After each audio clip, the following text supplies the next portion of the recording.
welcome to Shorewood Church of God. My name is Jared, and I have the honor and the privilege of being your pastor this morning. It is our mission to reach, grow, and serve the community for Christ. We reach by inviting everybody we know to in-person and online services. Last service, we were a packed house because we had a live baptism.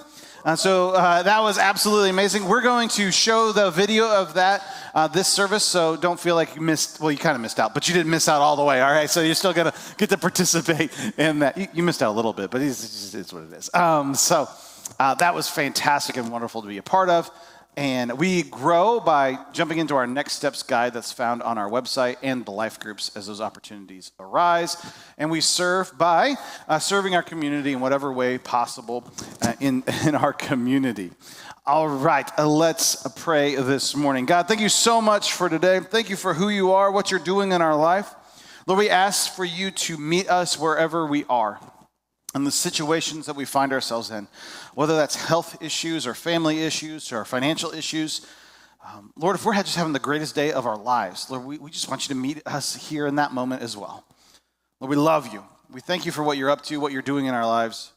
In Jesus' name I pray, amen. Please rise and worship with us this morning.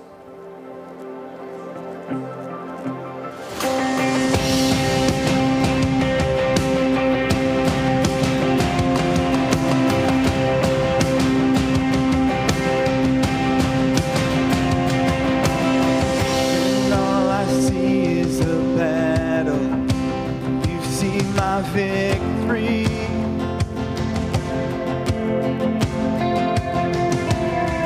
When all I see is a mountain, you see a mountain move.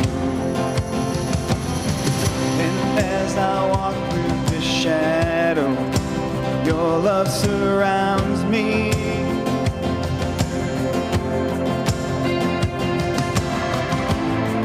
There's nothing to fear now, for I am safe with you. So when I fight, I'll fight on my knees, with my hands lifted high. Oh God, the battle belongs to you, and every fear I lay at your feet. I'll sing through the night. Oh God, the battle belongs to you.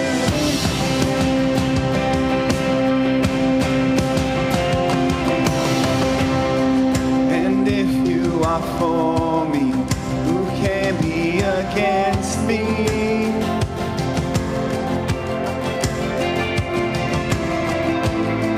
For Jesus, there's nothing impossible for you.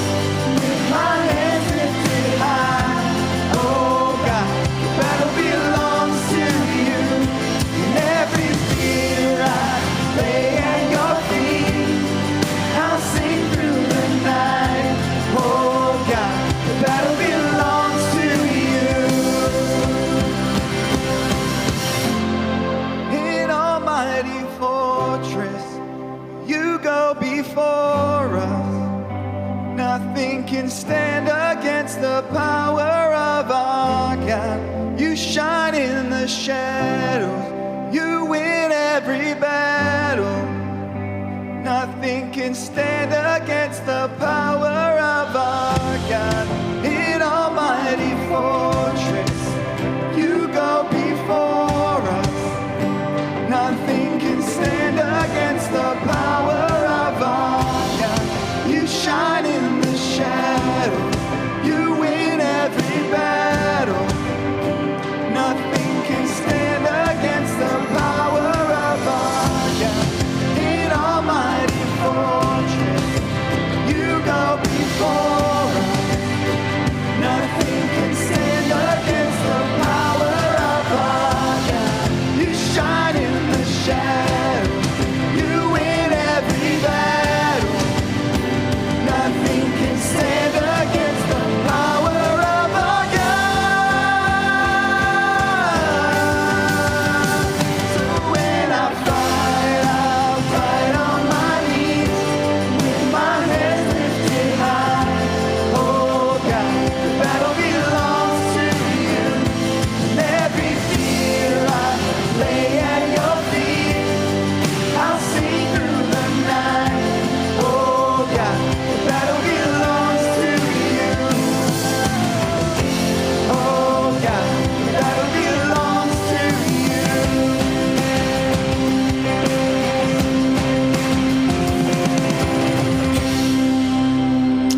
may be seated for just a second. Got some announcements for you this morning. As always, our Wednesday 1 o'clock prayer meeting is on Zoom. It is a fantastic time to get in contact with people, share your prayer requests, and also share your praises with each other. If you're interested in being a part of that, the invite goes out on Tuesday afternoons. If you have a prayer request for us or a praise that you'd like to make us aware of, you can Facebook us, email it as office@scog.com, or there's some green connection cards at the end of your row. You can write it down there. You can mark if it's confidential or if you'd like it to be shared, or whatever that looks like. Also, if you would have anything else that your contact information has changed or anything like that you'd like to keep us notified of, you can make note of it on those connection cards. You can put those in the gray little box back by the door on your way out today. Got a couple of Zoom offerings for you as well. Our 3rd through 5th grade Zoom happens on Sunday night at 6 o'clock. It is a fantastic time, and I promise you, kiddos, that will be the best Zoom you've been on all week long. And at 7 o'clock, we have our students meeting here at the church. They are physically meeting at the church from 6th grade to 12th grade. But if you're not comfortable with coming and meeting in person yet, there still is a Zoom option, and we live you in that, and they carry around a computer so you can be a part of that as well. We don't want to leave anybody out in this moment, in this time. Connection is so incredibly important. At this time, we're going to take up our tithes and offerings. As always, our online giving is the quickest and easiest way to give. You can give on the website at scog.com/give. Not email us, scog.com/give, or you can download our app and give from that as well. It takes about 45 seconds to set up for the first time, and 2 clicks of your thumb after that. This week is really, really exciting for our online giving and how we invest in what we've been doing, because you're getting ready to watch a baptism of a person who came to church through the COVID online experience during COVID. About 3 or 4 weeks ago was the first time that this family had ever stepped foot on our physical location. And that was all done online. Cruz and Facebook found us on a stream one Sunday morning, looking for a church home, found us, started clicking on that and watching every week, and then engaging in our women's ministry and engaging in different things, online, and then coming here. And now she called me, and still, she talked to me, even before we had, she'd come on the physical campus to say, hey, I'd like to be baptized. I was like, this is so cool. And we dedicated their family in the first service, and she got baptized today. Like, what an amazing thing. And that's because of the flexibility that this church has offered our leadership through the generosity, through the faithfulness of giving. Pivoting to online experience was a lot of work for Kevin. Not necessarily for me, but for Kevin. But because of his talents, but because of your gifts, we could pivot. We could make the choices that we need to make the purchases we need to make, so that our online experience is the best it possibly can. So that people cruising Facebook, maybe right now you've landed on our page and you're going, what is this all about? People in this church are giving faithfully so that you can encounter God. And we get to see that in a real way. Because often when it's online church, you're like, well, I hope somebody family that's been changed because of your generosity and your faithfulness. Let's pray this morning. God, thank you so much for today. Thank you for who you are. Thank you for what you're up to. Thank you for what you're doing in our lives. God, we ask you to show us your work this morning, and that we would have the openness to see what you're up to. Lord, we love you, and we praise your name. Amen. Go ahead and stand with us. The wonder of how you brought deliverance, the exodus in my heart. 'Cause you found me, you freed me, held back the waters from my lips. Oh, Yahweh, 'cause you're the God who fights for me. Lord, hold every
it all, and my knees know it's all for your glory, that I might stand with more reasons to sing than to fear. Hold me from the grave, set me on a rock, call me by your name, made my heart whole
today. If you you came today, this is your first adventure back into in-person church, like, whoa, we're doing it all today. So that is absolutely fantastic. We're going to baptize Julie today. This is such a wonderful and beautiful thing. Come on down. Read your testimony to the microphone. Okay. I always thought I knew God. I thought all there was to know was He created us. It's getting closer. He created us. Jesus died for us. And as long as I believed, I could go to heaven. There has always been this feeling inside of me that was unsettled, like I was supposed to be somewhere else or be doing something else. Pretty sure that was God calling out to me. Last year, God carried me. I had a longing to walk into a church, for God to help me, but not the nerve to physically take that step. Scrolling through Facebook, Shorewood Church of God popped up on my feed. I was able to watch online. God helped me take the step I was so afraid to take. I don't know if I can get through this. Okay. Just when the darkness started to take over and the feeling of overbearing emptiness was all I could feel, I found Him. He always had me. Okay. I just never knew how much I needed Him. I can't do this. Okay. Handing it all over to God was a freeing of something I never knew I was keeping. The love of God I never understood until now. I'm excited to learn more and see where it is God is taking me. I'm almost done. You can take as long as you want. They don't care. As I continue to grow and learn more about our wonderful Father, I feel it's time to be baptized and take this next step with God. While I've accepted Jesus and repented, I feel this is needed to truly become the new person I feel myself becoming. Okay,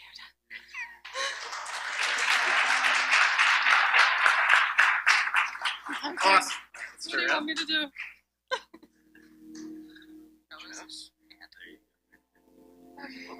Okay. Julie, because of your profession of faith, your wonderful, amazing story, and how much we love you, I am so excited to baptize you in the name of the Father, the Son, and the Holy Spirit.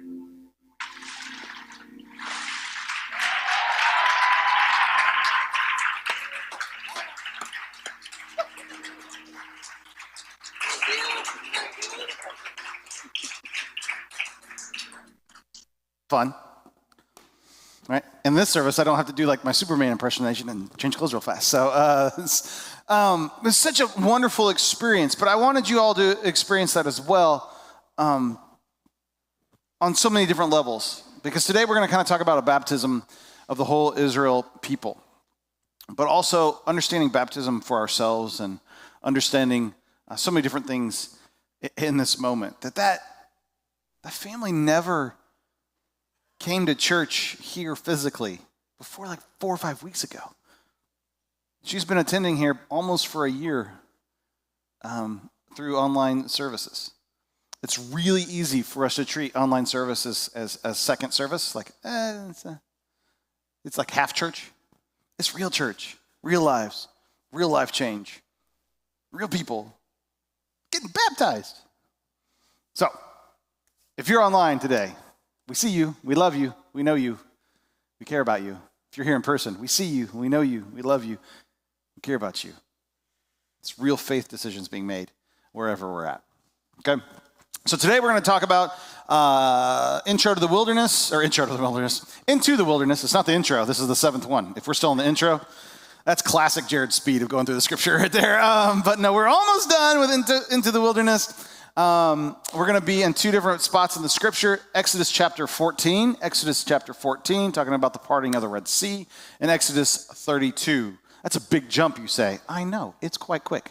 We're going to cover a lot of stuff today. No, not all of it, but I want you guys to be ready for that. Exodus 32, Exodus 14, put your finger, dog ear a page, do whatever you need to do, and we'll be there. As I said just a few minutes ago, we're talking about a corporate baptism in this week and what that looks like. Going from our slave mentality, or the Israelites' slave mentality, into their freedom. Baptism has been something that's been around for thousands and thousands of years. Usually, as Christians, when we think of baptism, we think of John the Baptist baptizing people. We think of Jesus being baptized by John the Baptist. Maybe you go, I've been a Christian, but I have no idea why in the world we get baptized or where that comes from. Okay, this is going to be very enlightening for you. It's going to be great. It's okay to have those questions. Those are great questions to have. Well, where the historical emphasis of that comes from actually comes all the way back to Exodus 14. The people of God, they are being chased. The last plague has happened. The firstborn has died. And Pharaoh says, get out of my country. And so they pack up and they start leaving. And then Pharaoh has a change of heart like he does over and over and over again. And he starts chasing the Israelite people with his chariots and with his army. And they're chasing them. The problem is the people are caught in between the Egyptian army and the Red Sea. And so they don't have any options. And so they're in this desperation. And so everyone's going, well, that was quick. We were free for about 6 hours. And then we're going to get in slavery again. And at this moment, God opens up the Red Sea and the people walk through on dry land. And so this huge miracle happens. But what it is the completion of the freedom of the Israelite nation. They're going through the water. They enter the water as slaves. They come out as free people because once they get through, the waters crash, and there's no way for them to get in contact with the Egyptian army anymore. The road to them becoming slaves again is officially closed.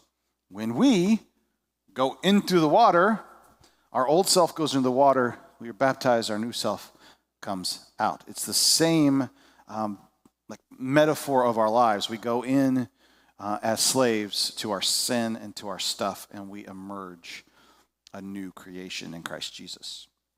What our baptism and how we practice believers' baptism is a representation of what's going on in our heart.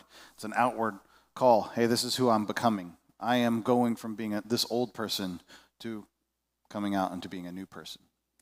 And that's why we do it, and it's a beautiful claim to joining the community, a beautiful claim to saying, this is who I want to be. I need you to hold me accountable to it, but this is also what God has been doing in my life. As the Israelite people also echo this of going in as slaves and coming out as free people. And so I want us to understand that today and get a hold of that, because the temptation sometimes for us and for the Israelites, we're going to find out, is that we want to return back to our old way of life. We want to return back to our slavery, even though that might not even be possible. You think about the Israelite people, they go through this. There is no way for them actually to get back. They have to march way out of the way around the Sinai Peninsula and go through a certain land bridge to get back to Egypt. They're not in that portion of the desert. This would be a long time to walk this way. It's closed. There's a sea there. There's water there. This part of their life, this part of their walk, this part of their journey is over. When we replicate that in our spiritual life, is that we sometimes, I don't know about you, but sometimes I only remember the good things about what happened 20 years ago, and I forget sometimes the dumb stuff, the pain points, the self-esteem issues, the addictions, or the pitfalls that I was in. I just remember the goofy times. Everything that happened in the past starts to get a little rosier and rosier and rosier. Oh, that relationship wasn't that terrible. It wasn't that dysfunctional. It wasn't this, it was, no, it was that bad. You were in slavery to your addiction. You were in slavery to that relationship. You were in slavery to whatever that looked like, and God has set you free from it. But when we enter the desert of our lives, sometimes the temptation is to want to go back. And we want to talk about that today, because the Israelite people didn't have I always read this portion of Scripture and thought, especially Exodus 32 and leading up to it, man, how dumb could the Israelite people be? How dumb are these people? I know I shouldn't speak bad about these people, but this is what I feel like. And I'm going to feel the same way about the Pharisees when they want to crucify Jesus in a couple weeks. But in all reality, I probably would have been a Pharisee.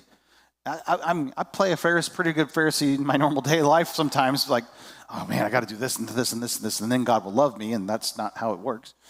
But I look at the Israelite people and I go, man, what a goofy people. Why would they do this?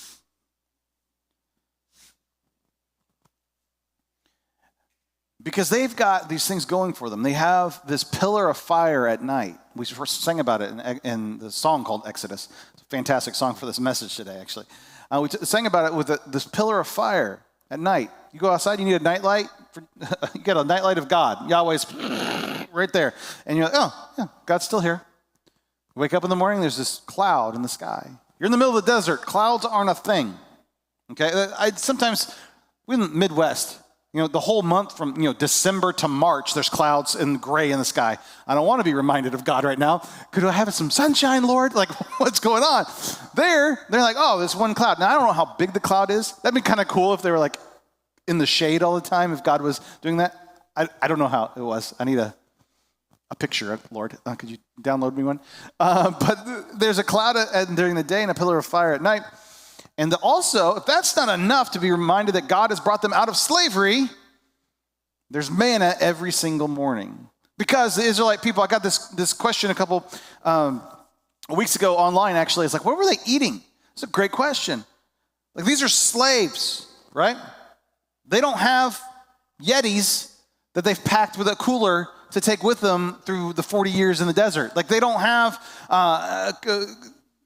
refrigeration. Definitely, they're walking everywhere. They don't have anything to do this. And they just killed all their sheep, right? A lot of the sheep just died for the Passover meal. They ate all their stuff. So they're going on a journey into the desert, and they're going to run out of all their food. We're talking 1 million, 2 million people. It doesn't matter how much you packed. You're going to run out of food real quick, especially without nice refrigerated trucks. Does it make sense? And so they get to a point and they're like, hey, we don't have any food. And God provides quail to fall out of the sky. There's a really interesting natural phenomenon that causes that. And then he provides the manna, which no one can understand what that is, which is really, really cool. He's just like, I'm going to do something that's never going to exist again. Here you go, because God is awesome. But he provides manna. So every morning, there is stuff on the ground for you to go out and pick up and eat. That's better than Uber Eats. Right? It's just right there. You don't even have to pay for it. All you got to do is go fill a jar. The only day you can't do that is Saturday. You can't do it on the Sabbath. It's just amazing how God is providing. And yet the people still are like, well, God must have left us. God's not active in our lives. There's a pillar of fire at night and a cloud during the day. And oh yeah, you wake up, you're like, oh, I need a snack. I don't know, you start grumbling. God, could you like some salt and pepper, maybe a little cumin? I don't know what their problem was in this, but I get really cranky with the Israelites. Like, oh my gosh, how dense can you possibly be to go, well, God doesn't love us anymore. He's literally providing for everything you possibly can need. There's a story in there where they're dying because they don't have any water. And he's like, hey, Moses, go whack that rock. He smacks the rock. And waterworks comes flying out of it. Oh, thanks. Like, every possible need that you have, God has been providing it. We're hard on the Israelites for this. Folks, I'm the same way. And you probably are the same way as well. We forget how God is providing for us day in and day out. We see the problems, we see the stress, we see the frustrations, but we don't see the amazing provision of God. I hate my job. My boss is terrible. This is what Yvonne says all the time. My boss is terrible. You have a job. Yeah, but I don't like it. Yeah, but you're being provided for. You have a job. This and that and this and that. We complain about these things, and actually we miss the provision, how God has done things for us. Oh, I just want to go back to in-person church. But we have church online, and people's lives are being changed. And it's not the same. I get it. It's weird. It's different. Everything new is different and weird. But it's still the provision of God to not disseminate us, but to keep us in community with each other. See, we're way more like these people than we want to admit. God has done some amazing things in our lives, brought us out of circumstances, problems, and tough situations, but we forget how he has set us free because we get focused on the last minutes, the last few days, last few times in our life. In that moment, when we get those frustrations, we are very prone to try to return back to slavery. And folks, we got to stop ourselves in that. We may have experienced a fantastic deliverance experience. Just an amazing, I was this so far away from God, and he dramatically changed my life. We may have had a parting of the Red Sea type moment in our life, and we forget it. We'll never go back to the way it was. But then we find ourselves in moments of stress and frustration, longing for the way things were. The Israelite people find themselves in this moment, in this time. They, in Exodus chapter 32, they come to a point in life in which they are craving and wanting to go back to Egypt. And they say this, if you are reading Exodus along this, you're going to see this repeated. Oh, if we just were back in Exodus, or back in Egypt, sorry, then things would be better. I just want to know how that conversation went. Like, Moses, like,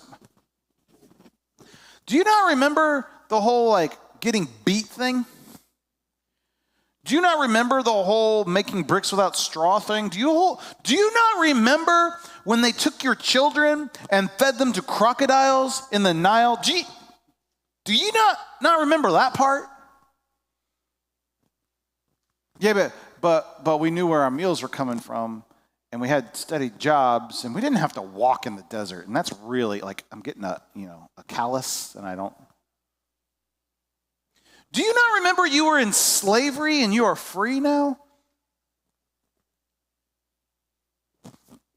For us and for me and for you, God, I don't know where you're at. I don't know what you're doing in my life, and I don't feel you, and I don't see you, and I don't hear from you.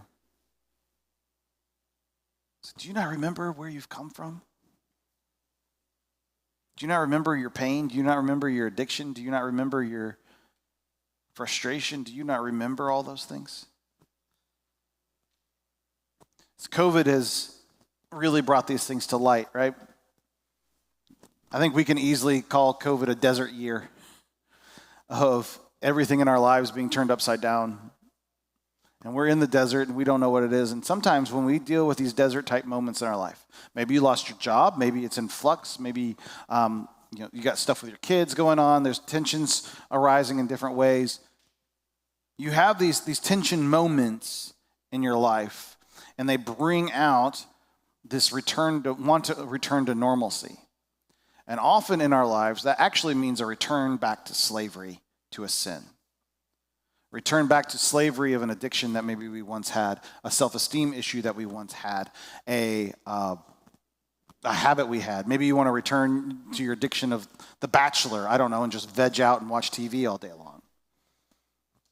You guys think like, Jared, that's not on the same plane as, my heroin addiction that I've gotten over. Yeah, well, fair enough. However, addiction is addiction, and we medicate with what we medicate with. And some of you are really dangerously close to like beating Netflix right now, like watching every single thing that's on there. That's a problem. Some of you placate your time from video games to watching SportsCenter over and over again. It's the same thing every half an hour, by the way. We do this with all kinds of different things. Some of you are like, please don't mention mine. Please don't mention mine. Please don't mention mine. I can't take another elbow from my husband or wife. But we do this. Some of us, it's Amazon shopping, right? Because you know the Amazon delivery man better than you know anybody. You've seen that person more than you've known anybody else. Oh.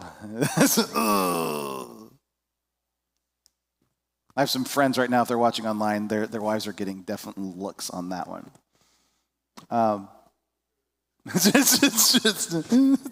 The Amazon man has become our friend. It's like, Steve! Yeah, you literally paid him to come near you, okay? So, anywho, I'll let that go. Exodus 32, the people are in this moment of they have been delivered from the Red Sea. They've been delivered from slavery.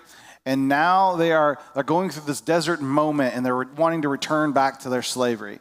They're wanting to go back to Egypt. They're longing for the normalcy of their life, and that is not what God has called them to do.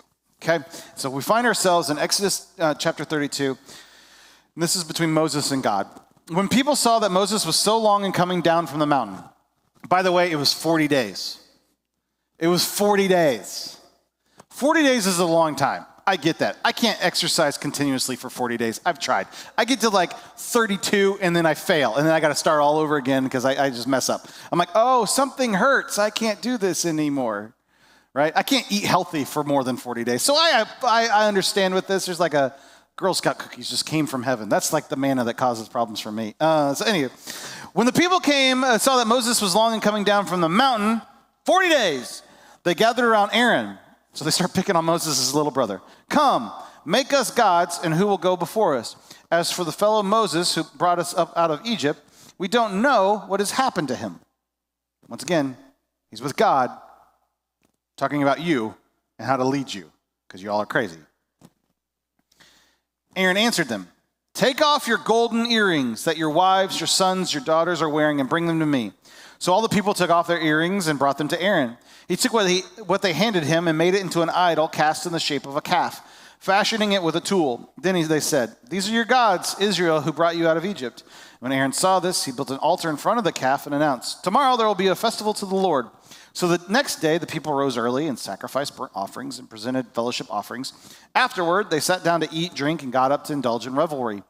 Then the Lord said to Moses, go down, because your people, whom you brought out of Egypt, have become corrupt. They have been quick to turn away from what I've commanded them and have made themselves an idol cast in the shape of a calf.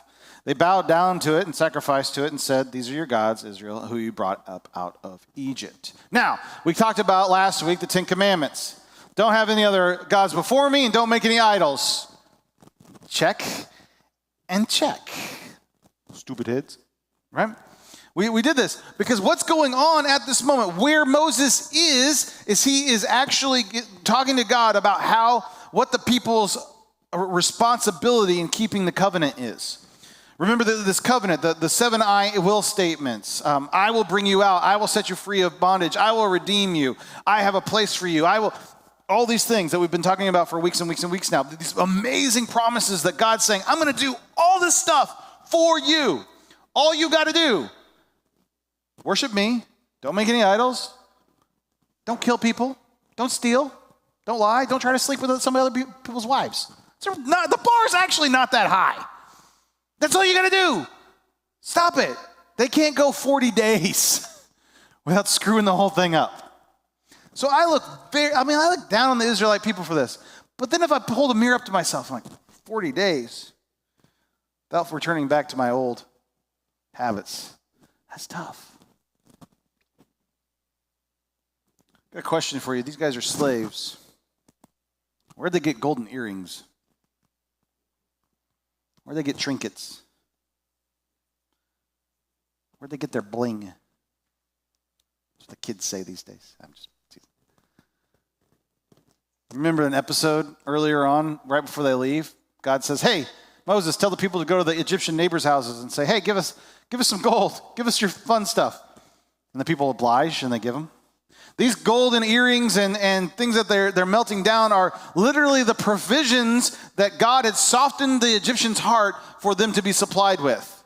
So when they walked over and they said, hey, give me your stuff, they probably were giving them this gold and these earrings. Now, jewelry at this time, usually if there's jewelry being made at this moment, it's actually being made in honor of another god or in the image of something else. So this would have been very religious things that they're holding on to, but very valuable.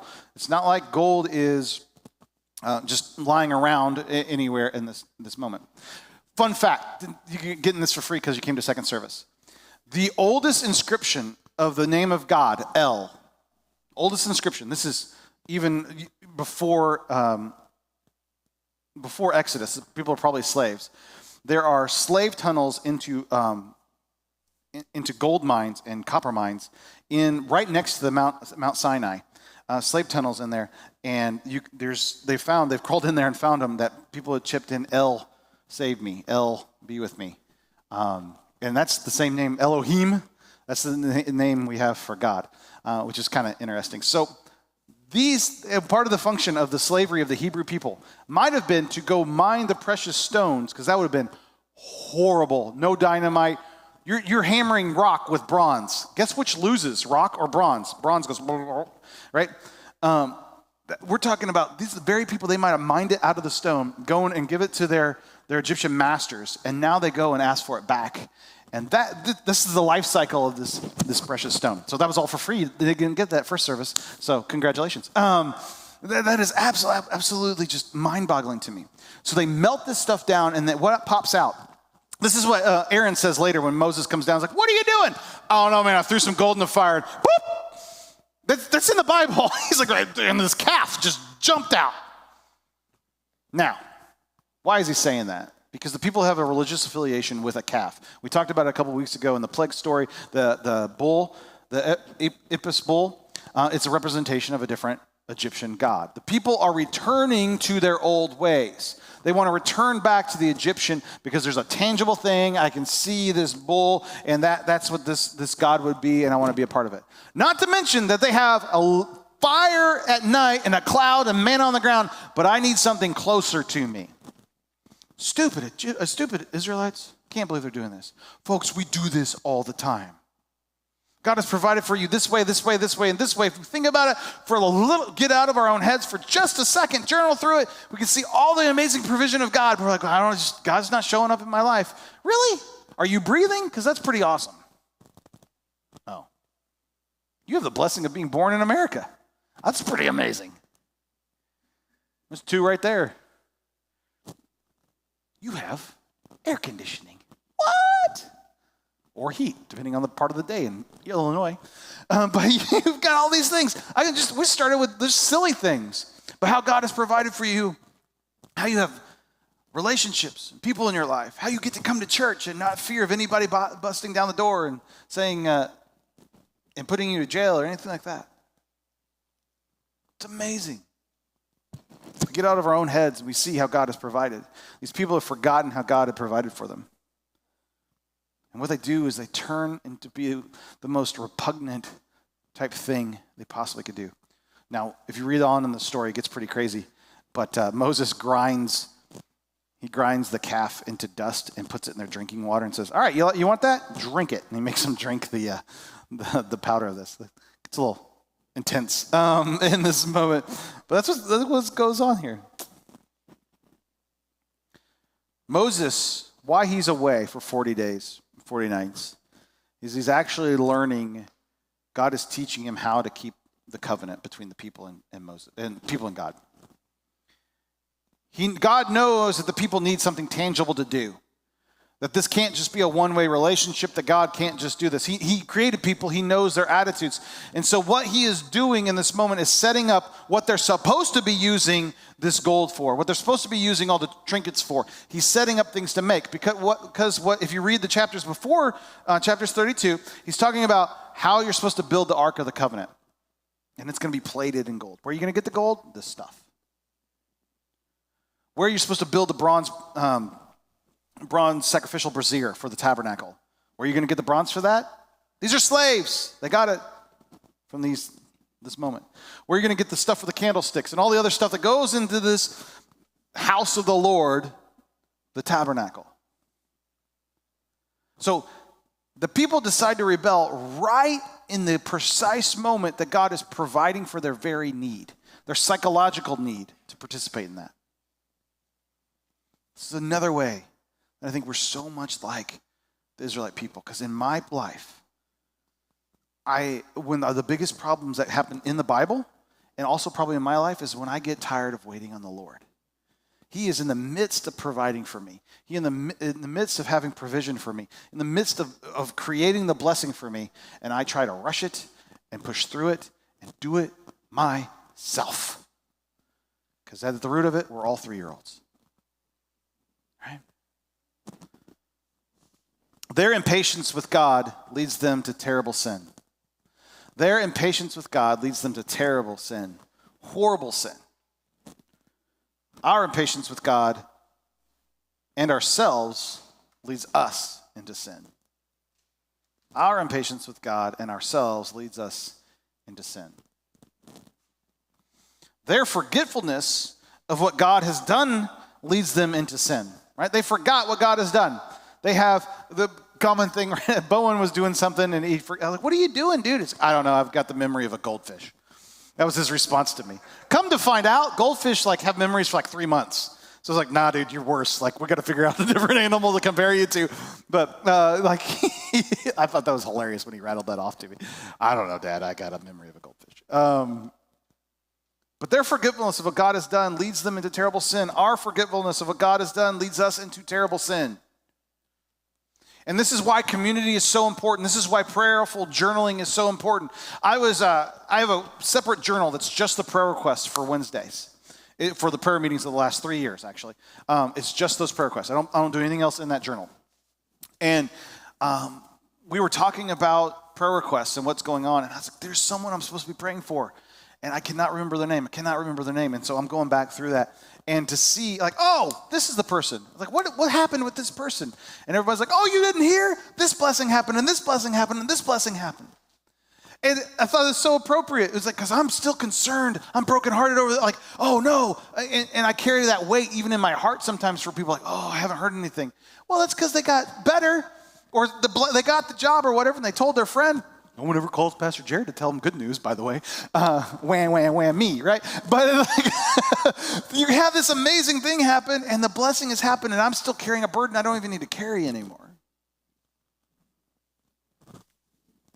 Because our impatience and our forgetfulness, we forget how God has worked in our lives. This morning, I want us to examine our lives. Who were we before we came to Jesus? Before we were baptized? Before we understood who God is? Before we tasted freedom? Do you remember that person? Are you in danger of falling back into that? Because I want to urge you, you have to examine who you were. Know those things, not as a temptation to go back into it, but to say, hey, you know what? I am better now. This is all the way in which God has shown me himself, has taken me through deserts, has taken me through seas, has taken me through hard things. In sharing your testimony, the best possible way for you to share your testimony to your friends or somebody you've been thinking about is to say, I once was this, and I'm now this. That's the best way. You don't have to have like 18 spiritual laws and everything written out. All you got to know is I was this, but God, and now I'm this. That's how you share your testimony, a real, authentic testimony. If we don't do enough self-reflection to figure out where we were and now where we are, we can't even do the basic thing of telling somebody about how good Jesus is in our lives. If you ask the Israelite people at this moment, you said, hey, how good is God? This is a reporter from Channel 6. How good is God that you're serving? What is this thing of fire? Oh, I forgot that fire was there. Oh, yeah, there's cloud. What are you eating? Manna. Where'd that come from? I haven't seen that at the store. Oh, well, God provides it. Right? They're having this spiritual amnesia where they forgot what God is up into their life. And I bet if we're honest with ourselves, maybe you need to talk to your spouses about this, a loved one, somebody in your life group, whatever. You say, how do you see God interacting in my life? Asking that vulnerable question. Because sometimes we have spiritual amnesia and we have forgotten what God is doing in our lives and what he has been up to. And in that forgetfulness, and when we lose patience, is when we are so susceptible to sin. We don't want to be like the Israelite people. We want to be better than this. We want to fully step into what God has for us. I don't want to be tempted to go back to the bondage, to go back into the slavery. I want to be who he's created to be. These are hard questions. And maybe you don't even want to admit to yourself right now that you've been impatient with God. Because you're like, yeah, he's taking his sweet time. I understand. Me and God and timing, we don't get along very well. Because his timing is totally different than me. I once was praying for a job. I was promised a job. At the same time, my wife was pregnant with twins. And you don't know what desperation for a job is until your wife's pregnant with twins. Like, it's just, or pregnant. I'll give you that one. But every day you can watch like, sorry, honey. You can watch that and you go, I need a job, because those things are going to want to eat and they're going to want diapers. Or more importantly, I'm going to want diapers for those things. Like every day you're thinking about it, and it consumes your mind, it consumes your thought process. And you're like, God, I'm going to go get another job. I'm going to go get a different job. I don't even want this job, but I got to go to a job because you're not providing the job that you told. Like I felt in prayer that you're going to tell me that these people told me they're going to give me the job, but they're not. That happened for 10 months of my life. I got a job on what day would it have been? August, I think 17th. The twins were born August 22nd. So the job had been promised, the job we'd prayed about, the job we'd talked about, the job was like, oh yeah, you're going to get it. For months and months and months. The kids were, 4 weeks preemie? We thought we had time to, put the cribs together. We didn't. God's timing knew exactly what was going on. Like, you can stress about it. You can choose if you want to stress out about his timing or not. He knows when it's happening. You do what you can do. You go after the job. You take care of what you can take care of. But the rest you got to leave in God's hands.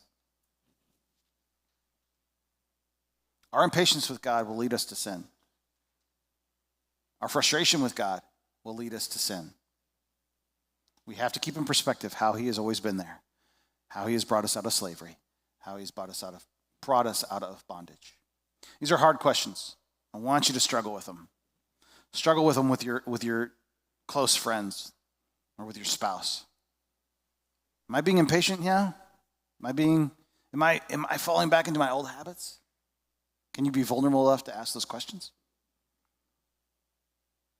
Let me pray for you this morning. God, thank you so much for today, and thank you for this baptism that we had today. Lord, let us remember our baptism, the moment in which we said, God, take our lives, and you set us free. The moment in which we came out of bondage and walked into freedom. Lord, we need you in our lives. We know you're here, but sometimes it's really hard to see you. It's really hard to feel you. Would you show us how you have been present in our lives this week? Would you reveal that to us? Would you knock the scales off of our eyes so we can see you clearly? Lord, we need to experience you in a fresh way, in a new way. We love you, Lord. And in Jesus' name I pray. Amen. May the Lord bless you and keep you. May his face shine upon you all the days of your life. You are dismissed after you wipe down your seats with the Clorox wipes. Bye.